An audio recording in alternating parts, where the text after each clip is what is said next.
Hello guys, Akanksha welcome back to my channel. Guys आज हम बात करने वाले हैं 2010 में रिलीज हुई movie I spit on your grave. Movie के स्टार्टिंग सीन में हमें एक लड़की दिखाई जाती है जिसका नाम है जेनिफर हिल। ये एक नॉवेलिस्ट है। ये अपना नॉवेल लिखने के लिए न्यूयॉर्क सिटी से बाहर आई है क्योंकि ज़्यादातर उसे इस कामों में पेश चाहिए होता है जो कि उसे बाहर कहीं शांत जगहों पे मिलती है। वो लुइसियाना में एक अर्ल नाम के एक ब्रोकर से मिलती है। जेनिफर ने उससे एक घर रेंट पे लिया है जो कि काफ़ी सुनसान जगह पर है। इस घर के आसपास भी कोई नहीं रहता, पूरी तरफ जंगल ही जंगल है। और जेनिफर को तो ऐसे ही घर की तलाश थी। वो उस आदमी से उस घर का कीज ले लेती है और वहाँ से अपने घर के लिए निकल जाती है। लेकिन थोड़ी देर में उसे समझ आता है कि वो रास्ता भूल गई है, इसलिए वो एक पेट्रोल पंप पर रुकती है जहाँ पर उसकी मुलाकात 3 लोगों से होती है, जॉनी, स्टैनली और एंडी से। ये तीनों के तीनों जेनिफर से फ्लर्ट करने की कोशिश करते हैं। उसके बाद जॉनी उसे सही रास्ता बता देता है और जेनिफर अपने नए घर में पहुंचती है। वो वहां पहुंचकर बहुत खुश थी। जेनिफर घर में अपने थोड़े बहुत सामान सेट करती है और इसके बाद वो अपना नॉवेल लिखना स्टार्ट करती है। अब शाम के समय वो अपने दोस्तों से बात करती है और जब वो अपने दोस्तों से बात कर रही होती है तभी उसे अपने घर के आउट हाउस से कुछ आवाज़ें आती हैं। जब जेनिफर वहां जाके चेक करती है तो वहां उसे कोई नहीं मिलता। वो पाती है कि हवा के कारण वो दरवाज़ा आवाज़ कर रहा था। यहाँ पर हम देखते हैं जेनिफर पर कोई नजर रख रहा है, उसकी वीडियो कोई बना रहा है। नेक्स्ट मॉर्निंग जब जेनिफर जॉगिंग करके अपने घर आ रही थी तब उसे एक घर दिखाई देता है जो कि खंडहर में बदल चुका था। जब जेनिफर घर पर आती है तो वो देखती है कि सिंक से गंदा पानी बाहर आ रहा है, तो वो एक प्लम्बर मैथ्यू को बुलाकर अपना नल ठीक करवाती है। इसके बाद सीन शिफ्ट होता है और हम जॉनी, एंडी और स्टैनली को देखते हैं। यहाँ पर स्टैनली के हाथ में एक कैमरा था जिससे वो शूट कर रहा था। यहाँ पर हमें समझ आता है कि वो वीडियो कोई और नहीं बल्कि स्टैनली ही बना रहा था। इसके बाद स्टैनली उन दोनों को ये वीडियो दिखाता है और ये दोनों काफ़ी खुश हो जाते हैं। तभी वहाँ पर मैथ्यू आ जाता है जो कि उन्हीं का दोस्त था। अब यहाँ पर ये दोनों सोचते हैं कि क्यों ना जेनिफर के अकेले होने का फ़ायदा उठाया जाए। अब रात हो जाती है और ये चारों लोग जेनिफर के घर पर एक मरी हुई पक्षी को फेंकते हैं। जब जेनिफर बाहर आती है तो आउट हाउस का दरवाज़ा फिर से बजने लगता है और जेनिफर जब तक उस दरवाजे को बंद करती तब तक ये चारों लोग उसके घर में घुस चुके। अब जेनिफर जैसे ही घर में जाती है ये चारों लोग उसे घेर लेते हैं। स्टैनली कंटिन्यू शूट कर रहा था। वो लोग उससे पूछते हैं कि तुम यहाँ क्यों आई हो, पर से वो कहती है कि वो यहाँ नोवेल लिखने के लिए आई है। जॉनी जेनिफर को ज़बरदस्ती बियर पिलाता है। वो लोग उसके दांतों को भी उखाड़ते हैं, उसके बाल खींचते हैं, उसे बहुत परेशान करते हैं।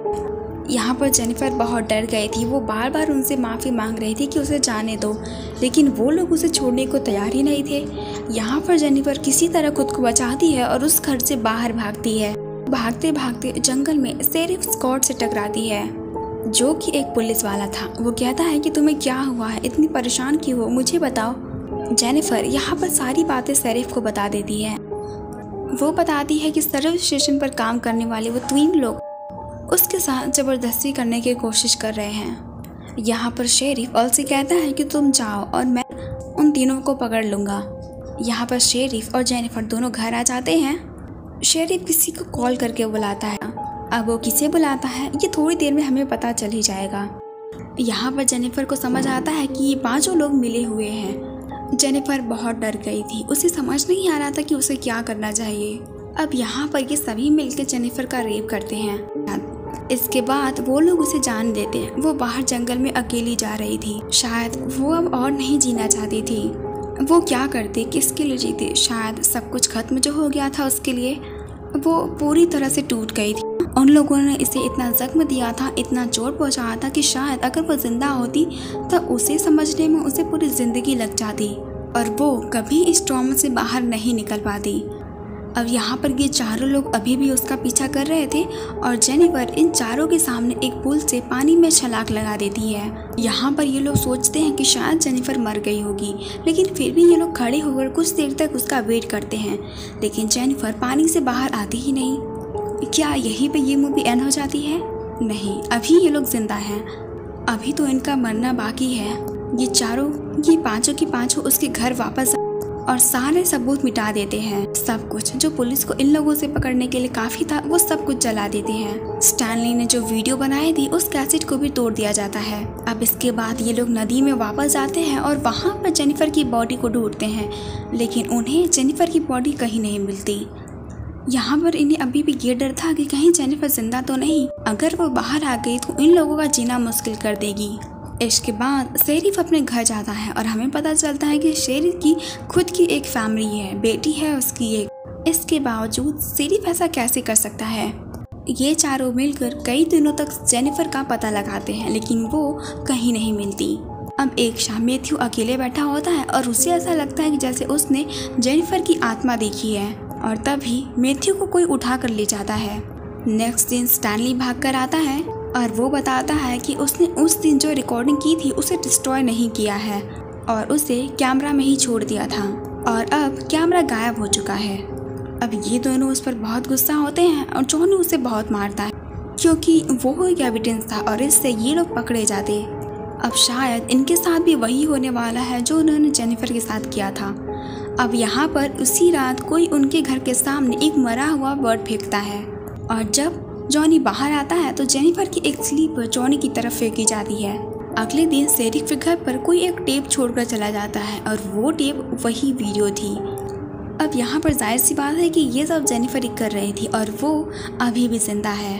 फॉर हर रिवेंज शेरिफ इन तीनों पर गुस्सा निकालता है और वो टेप स्टैनली के मुंह में घुसा देता है, और सबको यहाँ पर ये लग रहा था कि ये सब मैथ्यू कर रहा है क्योंकि शायद उसे गिल्टी फील हुआ होगा। इसके बाद शेरिफ सबसे कहता है कि मैथ्यू को ढूंढो। शेरिफ अल को भी क्योंकि अल को भी पता था कि जेनिफर यहाँ पर आई हुई है। मैथ्यू जेनिफर के घर पर था। जेनिफर उसके गले में रस्सी फंसा देती है और उसे मारने लगती है, लेकिन वो हर एक को तरपार तपाकर मारना चाहती थी, इसलिए वो मैथ्यू को बेहोश कर देती है, उसे मारती नहीं। अब यहाँ पर एंडी को एक म्यूजिक सुनाई देता है जब वो मैथ्यू को ढूंढ रहा था। एंडी और स्टैनली दोनों उस म्यूजिक की तरफ बढ़ते हैं और वो एक खंडहर था जो कि मूवी के स्टार्टिंग सीन में हमने देखा था। एंडी घर के अंदर जाता और स्टैनली घर के बाहर की तरफ से जंगल में जाता है। तभी स्टैनली को जेनिफर दिखती है और जैसे ही वो जेनिफर की तरफ बढ़ता है उसका पैर एक ट्रैप में फंस जाता है जो जेनिफर ने ही लगाया हुआ था उसी के लिए। वो दर्द में चिल्लाने लगता है और उसके बाद वो एंडी को बुलाता है। जब एंडी वहाँ पर पहुँचता है तो उसके पीछे से सर पर जेनिफर उसे मारती है और वो वहीं बेहोश हो जाता है। यानी 5 लोगों में से 3 लोगों को जेनिफर ने बंदी बना लिया था। जब एंडी की आँख खुलती है तो उसे एक बाथटब पर लिटाया गया था। बाथटब में किसी तरह की लिक्विड भर रही थी। दूसरी तरफ जेनिफर ने स्टैनली को एक पेड़ पर बांध दिया था। जेनिफर उसे शूट कर रही थी कैमरा में, क्योंकि जैसा उसे फील हुआ था उसी तरह वो उन्हें भी फील कराना चाहती थी। वो एक मरे हुए चूहे को स्टैनली के मुंह में डाल देती है। उसके बाद जो मछली को पकड़ने वाले कांटे होते हैं वो उसे उसकी आंखों में घुसा देती है और उन धागों का दूसरा हिस्सा पेट पर लगे हुए कील में बांध देती है, जिससे अगर स्टैनली हिला तो उसकी आंखें फट जाएंगी और वो चाह कर भी अपनी आंखें बंद नहीं कर सकता। इसके बाद वो एक फिश को काट देती है और उस फिश के फ्लैश को उसके मुंह पे लगा देती है ताकि मांस खाने वाले पक्षी वहां पर पहुंच जाए। इसके बाद बारी थी एंडी की। वो एंडी को बार बार पानी में डुबो रहे थे जैसा उसके साथ एंडी ने किया था। यहाँ पर वो दोनों ही उससे भीख मांग रहे थे, अपने जान की माफ़ी मांग रहे थे वो दोनों। जेनिफर कहती है माफ़ी तो मैंने भी तुमसे मांगी थी पर तुमने तो नहीं दिया।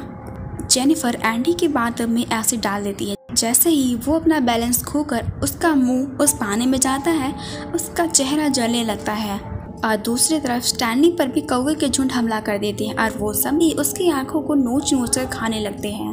और इधर एंडी का शरीर बुरी तरह से जल जाता है। अब बारी थी शेरिफ और जॉनी की। मैथ्यू तो अभी जेनिफर के कब्जे में है लेकिन वो अभी जिंदा है। जब जेनिफर एक अट्रैक्टिव सा ड्रेस पहन उस पेट्रोल पंप यानी उस सर्विस स्टेशन पर जाती है, लेकिन जब जॉनी वहां आता है तो वो उसके सर पे मारकर उसे बेहोश कर देती है और वो उसे वही जगह पर ले जाती है जहां पर इससे पहले उसने एंडी और शेरिफ को मारा था। वो उसे नेकेड हालत में लटका देती है और उसे उसके मुंह से सारे दांत बाहर निकाल लेती है जैसा कि उन लोगों ने उसके साथ किया था। जेनिफर उसके प्राइवेट पार्ट को काट देती है और दर्द के मारे जॉनी वहीं मर जाता है। इसके बाद जेनिफर शेरिफ की बेटी की न्यू टीचर बनकर उसके घर जाती है। शेरिफ घर आता है लेकिन तब तक जेनिफर उसकी बेटी को ले जा चुकी थी। इसके बाद शेरिफ गार्डन में जाता है उन्हें ढूंढने के लिए। इसके बाद जेनिफर चुपके से शेरिफ की गाड़ी में बैठ जाती है और उसे भी मारकर बेहोश कर देती है। जेनिफर उसे एक डेस्क में बांध देती है और वो उसे बताती है कि वो तुम्हारी बेटी के साथ वही करेगी जो उसने उसके साथ की। असल में वो ऐसा नहीं करने वाली थी, बस वो शेरिफ को ये एहसास दिलाना चाहती थी उसने जो किया वो कितना गलत था। उसने शेरिफ को लिटाकर उसके एनस पर गन रख दिया था।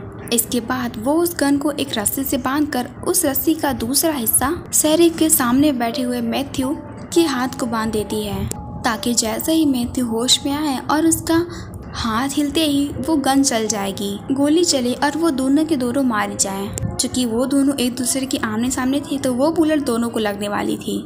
जेनिफर घर के बाहर बैठकर वेट करने लगती है और ऐसा ही होता है। जैसे ही मैथ्यू होश में आता है, शेरिफ उसे बार बार रोकता है कि मत चिल्ला और अपना हाथ मत हिला, लेकिन फिर भी मैथ्यू उसका बात नहीं सुनता और वो अपना हाथ हिलाने लगता है। इधर गोली चल जाती है और वो दोनों के दोनों एक ही बुलेट से मारे जाते हैं और यहीं पर ये मूवी एंड हो जाती है। गाइस आज के लिए सिर्फ इतना ही, मिलते हैं किसी नेक्स्ट वीडियो में, तब तक के लिए टेक केयर।